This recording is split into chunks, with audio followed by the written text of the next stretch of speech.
प्रभु यीशु मसीह के पवित्र नाम में आप सबको सलाम। Hallelujah, praise the Lord. आप लोग खुश हैं? वचन सुनने के लिए तैयार हैं? आज का जो मेरा विषय है वो है यहोवा कहता है मैं तुम्हें अंगूठी के समान रखूंगा। हालेलुया। ये मैं अपने से नहीं कह रहा, ये वचन में लिखा है मैं तुम्हें अंगूठी के समान। लेकिन कब खुदा जो है वह हमें अंगूठी के समान रखेगा? ऐसा नहीं है कि खुदा ने कह दिया कि मैं तुम्हें अंगूठी के समान रखेगा। अंगूठी का बड़ा मतलब है, अंगूठी जो है वो एक बहुत बड़ी एक वाचा है ना। पहले राजे महाराजे जो है वो पहनते थे। आपको पता है जब दानियल नबी और सदरक मिस्र अब्दुल्लाह को जब सजा मिली थी तो राजे ने क्या करा था? उस पत्थर जो लिखा था उसके ऊपर अपनी अंगूठी से, वो राजाओं को दी जाती। लेकिन मैं उधर इतना ज्यादा आपका ध्यान ना देते हुए, आप देखिए आप शादी ब्याह होती है तो जब शादी ब्याह होता है तो अंगूठी के द्वारा निकाह के समय एक दूसरे को अंगूठियों का तबादला करते हैं। क्यों करते हैं? वो इसलिए करते हैं क्योंकि जो कुछ मेरा है वो तेरा है, जो कुछ तेरा है वो तन मन सब कुछ जो है एक दूसरे को निशावर कर देते। अब परमेश्वर जो है इन लोगों को कह रहा, खुदा जो हम लोगों को कह रहा है कि मैं तुम्हें अंगूठी के समान। ऐसा लगता है कि इन लोगों ने कुछ ना कुछ ऐसा काम करा है जिसके द्वारा परमेश्वर जो है वो खुश हो गया है और खुश होकर के वो कह रहा है कि मैं तुम्हें अंगूठी के समान रखूंगा। हालेलुया। इसलिए मेरी बहनों मेरे भाइयों, हगै नबी जो है वो 522वीं ईसा पूर्व में फारस के सिंहासन पर विराजमान जो है हुआ था। जो वहां का जो राजा है उसके बारे में परमेश्वर जो है वो हमें बताता है। मेरे अजीजों, जब हम इसका पहला बाब और पहले बाब में एक आयत से लेकर के दूसरी आयत तक पढ़ते हैं तो सिर्फ वहां पर हम ये सीखेंगे कि राजा उस समय कौन था? दारा। नबी कौन था? हगै। और सलातियल के पुत्र यरूबलेम को पास जाकर के उन्होंने मतलब एक बड़ा अधिकारी जो है उनको राजा ने बनाया था। अरे यरूबलेम को यहूदियों का अधिपति जिसको हम कह सकते। इसका मतलब है इसमें जब नबी होते थे फिर राजे होते थे। राजे जो है वो नबियों के द्वारा पूछते थे क्या काम करना क्या नहीं करना, और राजे जो है वो अधिकारियों को जो है वो नियुक्त करते थे। और ये एक सिस्टम जो है उस समय का था। ये उस समय की बात है जब बंदवाई से लोग जो है वो वापस आए थे, बंदवाई से वापस आए थे। और ये दो आयतें जो है इसके बारे में ये मेंशन करती है। लेकिन दूसरी बात जो है प्रभु के वचन में, खुदा के कलाम में तीसरी आयत से लेकर के 6वीं आयत तक इसमें लिखा है झिड़की। झिड़की शब्द जो है यहां पर इस्तेमाल हुआ है। पहला बाब उसकी 3 और 6 आयत से ध्यान से सुने। खुदा के कलाम में यहां पर लिखा है फिर यहोवा का वचन ये हगै भविष्यद्वक्ता के द्वारा पहुंचा। क्यों पहुंचा? क्या तुम्हारे लिए अपने छत वाले घरों में रहने का समय है जबकि वह भवन उजाड़ पड़ा है? उस समय क्या हुआ था कि जो मंदिर है वो खंडर पड़ा था, क्योंकि लोग तो बंदवाई में चले गए, मंदिर की दुर्दशा जो है वो कर दी गई। और यहां पर हगै नबी के पास परमेश्वर का वचन आता है, वो कहता है कि मंदिर जो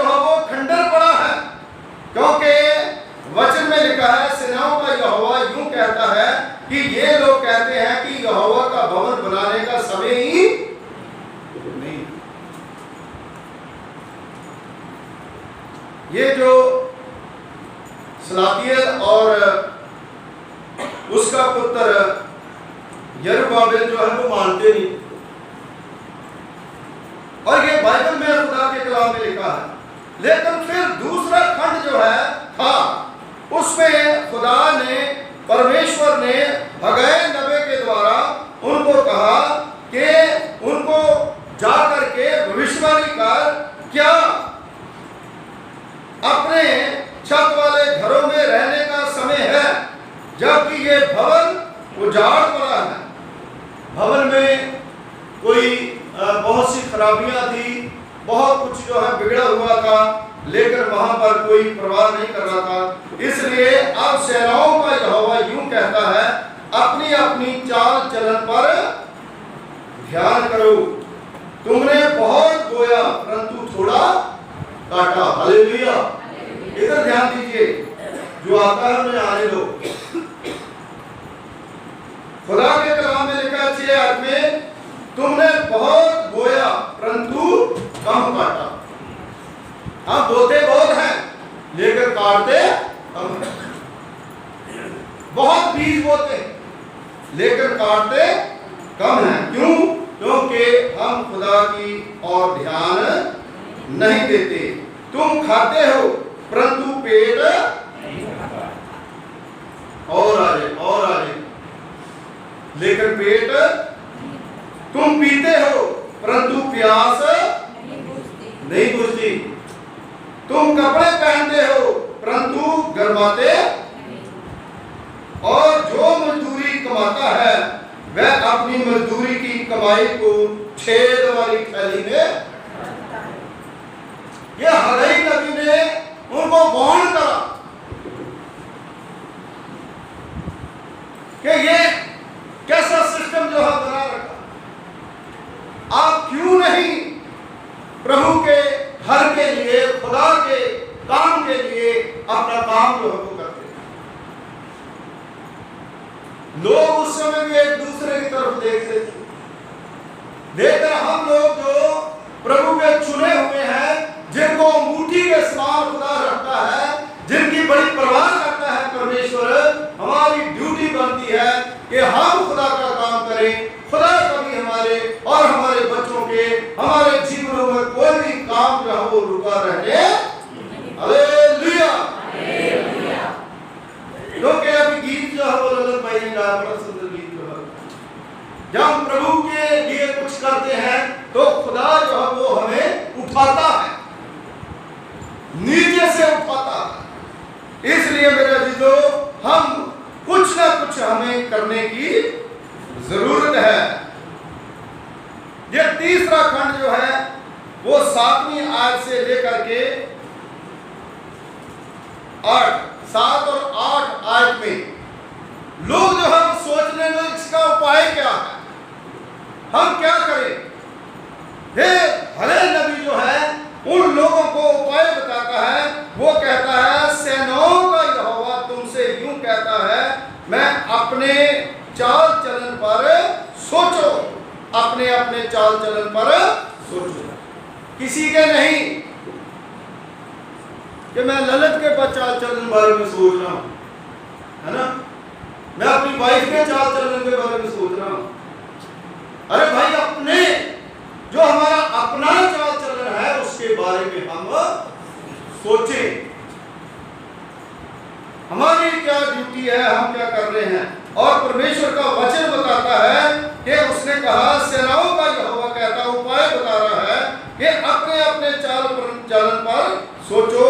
पहाड़ पर पहाड़ चढ़ जाओ और लकड़ी ले लाओ और इस भवन को बनाओ। हालेलुया। कहता, जो तुम्हारे पास मटीरियल जो तुम कर सकते हो, ईंटें लाओ, सरिया लाओ, कुछ लाओ। उस समय तो पहाड़ों के ऊपर लकड़ियां लाते, लकड़ी के जगह काम होता। कहता, जाओ और जा करके कुछ करो और उसको देख करके बस। और कहता, मैं उसको देख करके खुश हूं, मैं नाराज नहीं हूं। जो खुदा का काम करते हैं उसको देख करके प्रभु नाराज नहीं होता। हम लोग क्यों नाराज हैं? क्योंकि वो किसी का घर नहीं है, वो किसका घर है? खुदा का। किसी का घर नहीं है, वो किसका घर है? खुदा का। हम तो मर जाएंगे, हमारी एज कितनी है? 70 नहीं तो 80 90 ज्यादा ज्यादा, उसके बाद हम मर जाएंगे। आने वाली पीढ़ियां जो है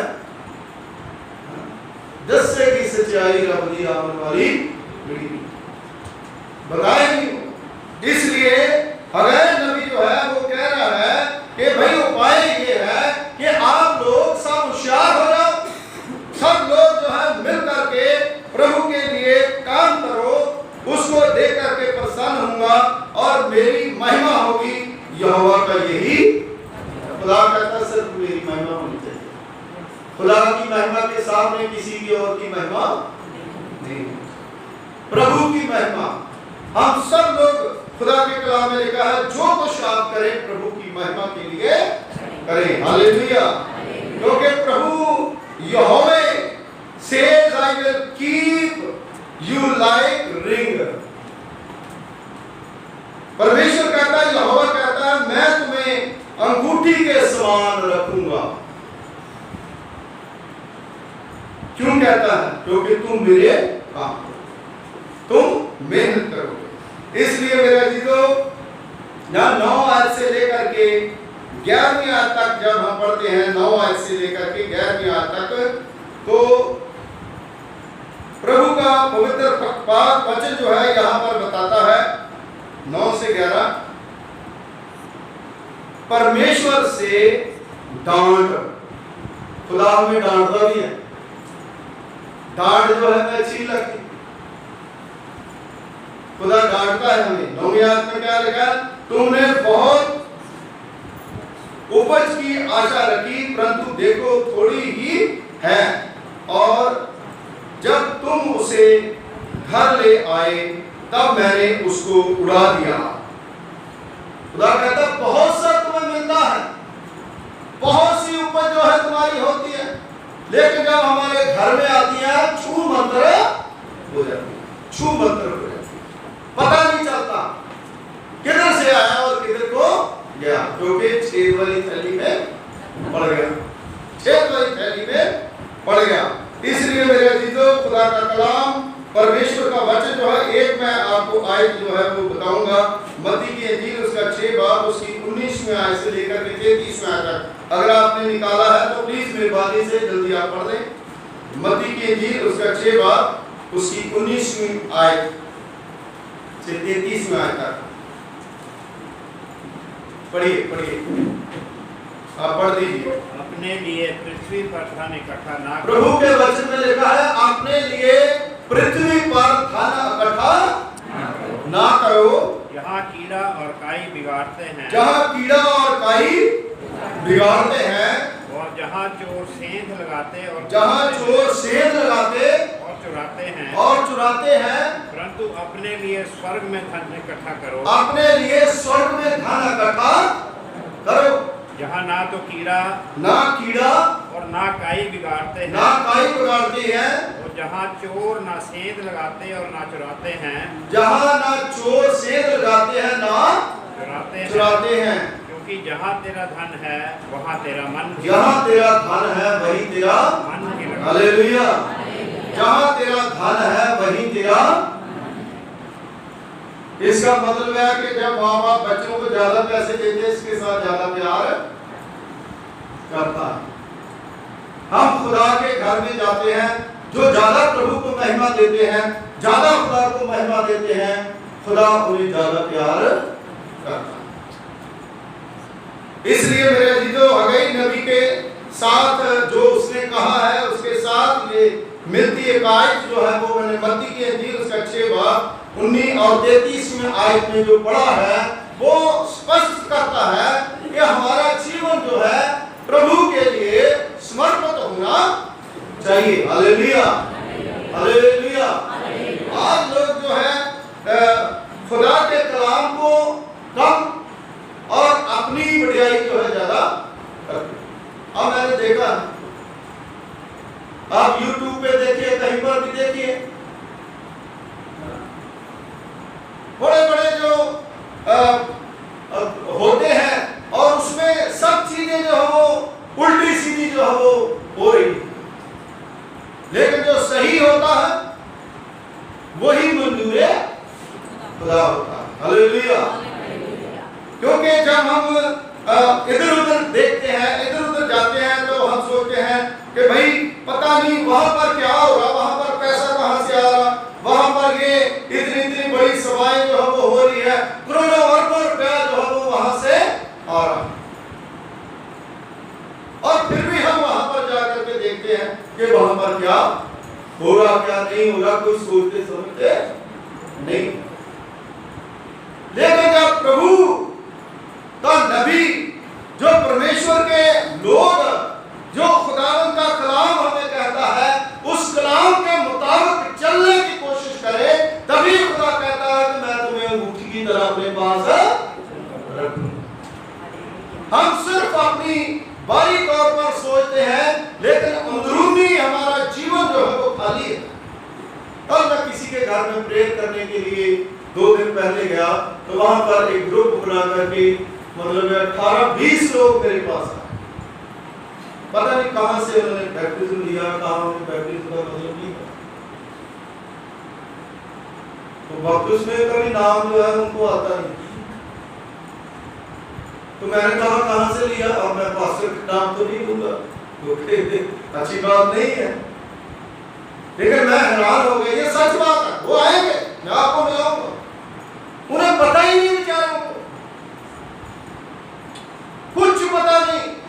लेकिन ऐसे विश्वासी अगर हम तैयार करेंगे, ऐसे लोग तैयार करेंगे जो खुदा के कलाम को नहीं जानते, जो परमेश्वर की बरकत है उसको नहीं जानते, जो यीशु मसीह कहता है उसको नहीं जानते, जो यीशु मसीह के कलाम के बारे में नहीं जानते, सिर्फ उन्हें जो पास्टर है उसके बारे में, उसके बच्चों के बारे में, उसकी गाड़ियों के बारे में, उसकी सारी चीजों के बारे में नॉलेज है, लेकिन खुदा का जो कलाम है, प्रभु का जो वचन है, उसके बारे में उन्हें कुछ भी पता। तो क्या धूली और हवा की तरह। इसलिए स्ट्रॉन्ग वचन जो है वो हमें चाहिए। हम बच्चे नहीं हैं, हमें वो चाहिए जो परमेश्वर हमें देना चाहता है। मेरे जो प्रभु यीशु मसीह ने भी हमें ये सारी चीजें जो वो सिखाई है कि मेरा घर जो है वो प्रार्थना का घर है, और प्रार्थना का घर जो है उसको हमने मिल करके सृजना, मिल करके बनाना है। क्यों हगाई नबी जो है इसके ऊपर ज्यादा जोर दे रहा है, क्योंकि डैनियल नबी जो है उसने जो 3 बार मंदिर की तरफ दुआ करता था मुंह करके, और वही उसके ऊपर ब्लेम था, और उसने खुदा को कहा था, खुदा के साथ वाचा बांधी। सुलेमान ने परमेश्वर को कहा था कि जो भी इस मंदिर की तरफ मुंह करके प्रार्थना करे, उसकी प्रार्थना को कभी कुछ ना जानना, उसकी प्रार्थना को जरूर सुनना। हालेलुया। मैं दावे के साथ कहता हूं, आप लोग जब प्रभु के घर में आते प्रार्थना करते हैं सच्चे दिल से, आप कुछ मांगते हैं, अगर हम एडवर्टाइजमेंट देना शुरू कर दें, करना शुरू कर दें, इतने पेपर हो, इतना बड़ा हमारे जो है वो सीडी बन जाए कि आप लोग हैरान हो जाए। लेकिन हमें पता है, हमारा खुदा जानता है कि परमेश्वर ने किन किन के साथ भलाइयां करी है, किन किन को चंगा करा है, किन किन की जरूरतों को पूरा करा है, किन किन को खुदा ने आशीषित करा। इस खुदा के घर में आकर के आप दुआ करेंगे, वचन सुनेंगे, ऑटोमेटिकली खुदा जो है सारे शैतान के बंधन जो है वो तोड़ देगा। हालेलुया। इसलिए मेरे अजीजों, खुदा कहता है इस कारण आकाश से ओस गिराना और पृथ्वी से अन्न उपजाना दोनों ही मैं बंद कर सकता हूं, मैं सब कुछ कर सकता हूं। बंदे को खुदा ने बनाया, खुदा को हमने नहीं बनाया, हमको खुदा ने बनाया। हमें खुदा की बात माननी है, हमको खुदा ने बनाया है। एक बंदा था, खुदा के कलाम में लिखा, उसने बहुत सा अनाज उगाया, बहुत सा करा, तो उसको खुदा ने डांटा। उसने कहा कि मैं अपनी जान को कहूंगा, खा पी, बहुत फसल हुई है, काट करके बड़े मकान बना के उसमें भर लूंगा, मुझे नहीं जरूरत। लेकिन खुदा ने कहा, खुदा ने उसे डांटा, अरे मूर्ख, अगर तेरी जान आज ही तुमसे ले ली जाएगी, ये तेरा सारा कुछ कहां जाएगा? देखिए, खुदा डांटता। इंसान को खुदा ने बनाया, हमने खुदा को नहीं बनाया। कई बार हम देर भी करते हैं, ऐसा सोचते हैं जैसे खुदा हमारा नौकर है। हम खुदा के दास हैं, हम खुदा की सेवा करते हैं। परमेश्वर ने हमें दास बनाया, हम सेवा करें प्रभु की। सो मेरे अजीजों, जब हम 12वीं आयत से लेकर के खुदा के कलाम में पढ़ेंगे, पहला बाब उसकी 12वीं आयत से लेकर के 15वीं आयत तक लोगों की प्रतिक्रिया क्या है। आप देखो, जब उन्होंने देखो खुदा ने जताया कि तुम लोग अपने घर बना रहे हो, तुम सब कुछ कर रहे हो, परमेश्वर का भवन जो हो उजड़ रहा है। सेकंडली मैंने बताया कि हगै नबी ने उपाय बताया कि तुम्हें क्या करना चाहिए, जो तुम्हारे पास है प्रभु के पास लेके आओ। तीसरी चीज मैंने बताई कि परमेश्वर ने उन्हें डांटा।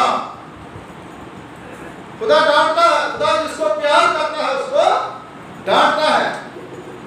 और फिर 12वीं आयत में लोगों की प्रतिक्रिया, ये सारा कुछ सुन करके फिर प्रतिक्रिया उनकी क्या है ये हम देखेंगे। उनकी प्रतिक्रिया क्या हुई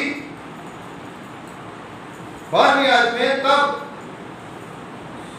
सलातियल के पुत्र यरूब्बाबेल और यहोशादान के पुत्र यहोशू महायाजक ने सब बचे हुए लोगों समेत अपने परमेश्वर यहोवा की बात को सुन लिया। हालेलुया। जब डांट पड़ी तब उनको पता चला कि परमेश्वर यहोवा सही कह रहा। खुदा के नबी की बात मानी, परमेश्वर की बात मानी। उन्हें पता था कि जो खुदा का नबी कहता है वो सही कहता है। जो वचन परमेश्वर ने दिया हमें सही दिया है, और जो वचन उसने परमेश्वर यहोवा ने उनसे कहने के लिए हगै भविष्यद्वक्ता को भेज दिया था, उसे उन्होंने मान लिया। हालेलुया। आज मानने की जरूरत है ना। ये नियत मैं ना मानूं, आज मानने की, खुदा की मानने की जरूरत है, परमेश्वर की मानने की जरूरत है, परमेश्वर की बात सुनने की जरूरत है। और 13वीं आयत में लिखा है, तब यहोवा के दूत हगै ने यहोवा से आज्ञा पाकर के उन लोगों से ये कहा, यहोवा की ये वाणी है, मैं तुम्हें तुम्हारे संग रहूंगा। हालेलुया। जो प्रभु की बात मान जाते, प्रभु की कहते हैं मैं तेरे साथ, ये खुदा हमारे साथ है, तो हमें कोई भी किसी काम करने के लिए, या अपने घर की तरक्की के लिए, या चर्च की तरक्की के लिए, या अपनी योजनाओं के लिए कोई भी हमें रोक नहीं सकता। हालेलुया। और यहोवा ने सलातियल के पुत्र यरूब्बाबेल को, जो यहूदा का अधिपति था, यहोदादान के पुत्र यहोशू महायाजक को और सब बचे हुए लोगों के मन को उभार करके उत्साह से भर दिया। हालेलुया। जो बिल्कुल नेगेटिव थे उनको पॉजिटिव कर, उत्साह से भर दिया। ऐसा उत्साह उनके अंदर भर दिया, सेनाओं के यहोवा के भवन को बनाने में लग गए पूरे जोर से। हालेलुया। पूरे जोर से वो खुदा के घर को बनाने लग गए। ये प्रतिक्रिया लोगों की, लोग जो है टूट पड़े। और ये दारा राजा के दूसरे वर्ष के 6वें महीने के 24वें दिन हुआ। कितने है ना, कितने महीनों के बाद उसने ये बात आनी। दूसरे वर्ष के 6वें महीने के 24वें दिन है ना। कितने 2 साल और महीने के 24वें दिन तक जो है वो मानते, लेकिन आखिरकार जो है वो खुदा ने उन्हें माना और वो परमेश्वर की महिमा करने लगे। खुदा ने कहा मैं तुम्हारे साथ हूं, मैं तुम्हारी आशीष जो है वो कभी रोकूंगा नहीं, मैं तुम्हें आशीष दूंगा, मैं तुम्हें बरकत दे दूंगा। मेरे अजीजों, दूसरा जो चैप्टर है उसमें आप देखिए फिर क्या होगा। परमेश्वर में क़याम के लिए एक आह्वान, आह्वान का मतलब है, आह्वान का मतलब हम क्या जैसे पुकार बोलते हैं, बुलाना, लोगों को बुलाना, है ना, पूरी फूंकना, है ना। तो ये प्रभु का वचन बताता है। दूसरा पाप जो है उसमें हम खुदा के कलाम में जब पढ़ते हैं तो खुदा ने लोगों को बुलाया और बुला करके क्या कहा, बीच में से थोड़ा सा पढ़ूंगा, पूरा नहीं पढ़ूंगा, उसकी 7वीं आयत जो है उससे मैं पढ़ूंगा। और मैं सारी जातियों को कब कपाऊंगा और सारी जातियों की मन भावनी वस्तुएं आएगी और मैं इस भवन को अपनी महिमा के तेज से भर दूंगा। हालेलुया, अपनी महिमा के तेज से भरेगा। आपके बच्चों के अंदर महिमा होगी, आपके काम में महिमा होगी, आपके जीवन में महिमा होगी, आपके दिमाग में महिमा होगी, आपके दिल में महिमा होगी। जब आप महिमा में जीवन नहीं व्यतीत करते तो इसका मतलब वो खुदा से दूर है, आपके अंदर वो खुदा की रूह नहीं। महिमा में जीवन का मतलब है सुबह उठते खुदा में अपना जीवन व्यतीत करना और परमेश्वर के लिए काम करना। खुदा का काम जब हम करते हैं, खुदा हमारे अंदर आता है, परमेश्वर तो हमारे साथ भोजन करता है और परमेश्वर हमें आशीष देता है। वचन में लिखा है इस भवन को अपनी महिमा के तेज से मैं भर दूंगा। हालेलुया, आज खुदावंद की महिमा के तेज से परमेश्वर जो है वो भरा हुआ है, परमेश्वर ने भवन को भरा हुआ है। 8वीं आयत में लिखा है चांदी तो मेरी है। चांदी जो है किसकी है? फिर देना कौन है आपको? सोना किसका है? बोलिए, सोना किसका है? देगा कौन आपको? जब है ही सारा कुछ उसी का है तो उसी से क्यों नहीं हम मांगते, उसी से क्यों नहीं हम लेते, उसी से क्यों नहीं हम कहते। और लिखा है सोना भी मेरा है, सेनाओं के यहोवा की यही वाणी। लोग जो है ऐसा लगता है कि हगाई के समय सोना और चांदी बहुत शुद्ध होता था और लोग जो है सोना चांदी लेकर के बैठे। खुदा कहता है नबी के द्वारा ये सोना चांदी किस काम का है? ये तो खुदा का, खुदा ने आपको दिया है। इस भवन की पिछली महिमा उसकी पहली महिमा से बड़ी। Hallelujah, hallelujah. देखिए, आपकी बरकत जो है, अगर आप भवन को बुलाते हैं और जो आपने आज आपको दिया है उसका दुगना जो है वो आने वाले समय में परमेश्वर है। हालेलुया। आप खुदा के लिए अगर कुछ करते हैं तो परमेश्वर जो है प्रभु आपको बहुत सी बरकतें देगा। सेनाओं के यहोवा का यही वचन है, इस स्थान में मैं शांति दूंगा। सेनाओं के यहोवा की यही, हालेलुया, शांति के साथ। अरे कोई टेंशन नहीं। खुदावंद यीशु मसीह शांति का राजकुमार है, वो शांति देने के लिए हमें इस दुनिया में आया है। इसलिए मेरी बहनों, मेरे भाइयों, दूसरा अध्याय उसकी 10वीं आयत से लेकर के जब हम 19वीं आयत तक पढ़ते हैं तो वहां पर लिखा है जीवन की शुद्धता के लिए एक। फिर वो कहता है भवन तो बना लिया, भवन के अंदर जाने के लिए हमारा जीवन भी शुद्ध होना बहुत ही है ना। क्या शराब पी के हम चर्च में आ सकते हैं? बीड़ी तंबाकू लेकर के चर्च में आ सकते हैं? ये तो बाहरी चीज है। क्या बुरा दिल लेके हम खुदा के घर में आ जाएंगे? बुरी नजर लेकर के खुदा के घर में आ जाएंगे? बुरे विचार लेकर के घर में आने लगे। ये बहुत सी चीजें हैं जो शुद्धता के बारे में उस समय पे थी, लेकिन एट प्रेजेंट जो है वो मेरे लिए आपके लिए पूरा करेगा। सब कुछ हो जाएगा, कोई चीज जो है बाकी नहीं रहेगी, लेकिन शुद्धता जो है वो भी हमारे अंदर होनी बहुत जरूरी है। ये 11वीं आयत में लिखा है, सेनाओं का यहोवा यूं कहता है, याजकों से इस बात की व्यवस्था पूछ, यदि को अपने वस्त्र के आंचल में पवित्र बांस बांध करके उसके आंचल से रोटी व पकाए हुए भोजन का दाख मधु व तेल या किसी प्रकार के भोजन को छुए तो क्या वह भोजन पवित्र ठहरेगा? याजकों ने उत्तर दिया, नहीं। पूछो, अपने पासवान से पूछो, अपने चरवाहे से पूछो, अपने खुदा के लोग जो उनको पूछो, क्या पवित्र है, क्या पवित्र है। कई लोग सोचते हैं, बहुत से लोग जिनको मैंने बैप्टिज्म दिए हैं, तो मुझे कई बार बड़ा दुख लगता है, और वो लोग जो है जब कई शादी ब्याह में जाते हैं तो वो ड्रिंक करते हैं, शराब पीते हैं, है ना।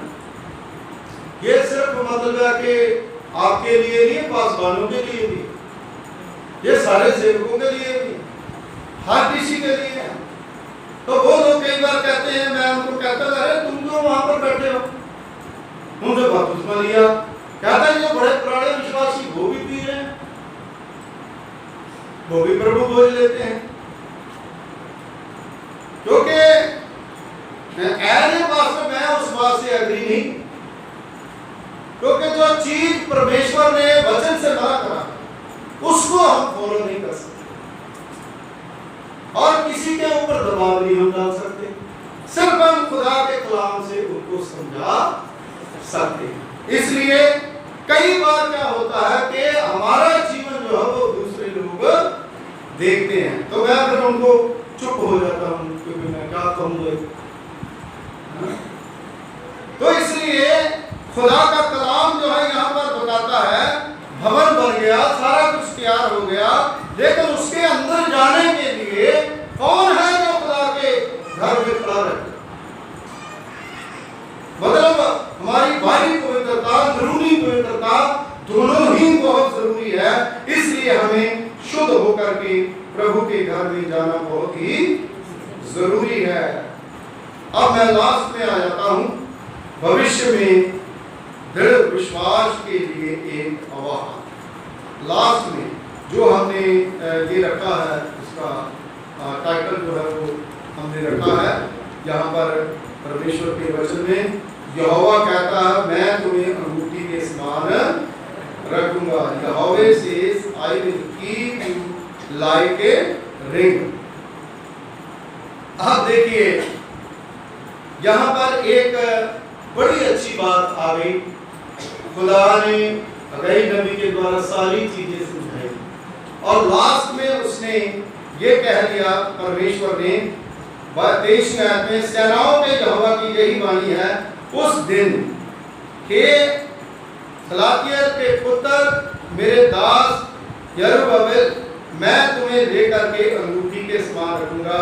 यहोवा की यही वाणी है, क्योंकि मैंने तुझी को चुन लिया है, सेनाओं के यहोवा की यही। हालेलुया। इसीलिए खुदा कहता है, बुलाए हुए तो बहुत है, लेकिन चुने हुए ऐसे चुनता है। कितना कठिन परिश्रम उसने करा, उसके बाद उसने कहा मैं तुम्हें अंगूठी के समान रखूंगा और मैंने तुम्हें चुन लिया। ऐसे चुनता है। फिर कहते चुने हुए लोग, चुनी हुई मंडली। तो ये खुदा का बड़ी आशीष है, प्रभु की बरकत है, ये हमें करना। कोई लोग कहते हैं ये तो बड़ा स्ट्रगल वाला काम है, नहीं, खुदा हमें देता है, परमेश्वर हमें देता है, हम परमेश्वर की सेवा करते हैं और खुदा जो है अपने आप सब कुछ पूरा करता है। 20वें आयत में लिखा है, उसी महीने के 24वें दिन को दूसरी बार यहोवा का वचन हगै के पास पहुंचा, यहूदा के अधिपति यरूब्बाबेल से ये कह करके, मैं आकाश और पृथ्वी दोनों को कमवाऊंगा और मैं राज्य की गद्दी को उल्टा दूंगा, अन्य जातियों के राज्य का बल तोड़ूंगा और रथों को लड़ाइयों समेत उल्टा दूंगा और घोड़ों समेत सवार एक दूसरे की तलवार से गिरेंगे। खुदा कहता जो तेरे विरोध में है वो अपने आप ही लड़ाई कर करके मर जाए। ऐसा ऐसा बाइबल में लिखा। इसलिए घबराओ ना, लड़ाई कितनी भी हो, प्रॉब्लम कितनी भी हो, खुदा कहता मैं तुम्हें अंगूठी के समान रखूंगा और सेनाओं के यहोवा की ये वाणी है कि मैंने तुम्हें चुन लिया। इसलिए मेरे अजीजों आज जरूरी है कि हम लोग ये छोटा सा चैप्टर इसको घर जाकर के पढ़े। दो बात है, दो बात को आप घर जाकर के पढ़ें और इसके ऊपर विचार करें। कितने लोग हैं जो घर जाकर के इसको पढ़ेंगे?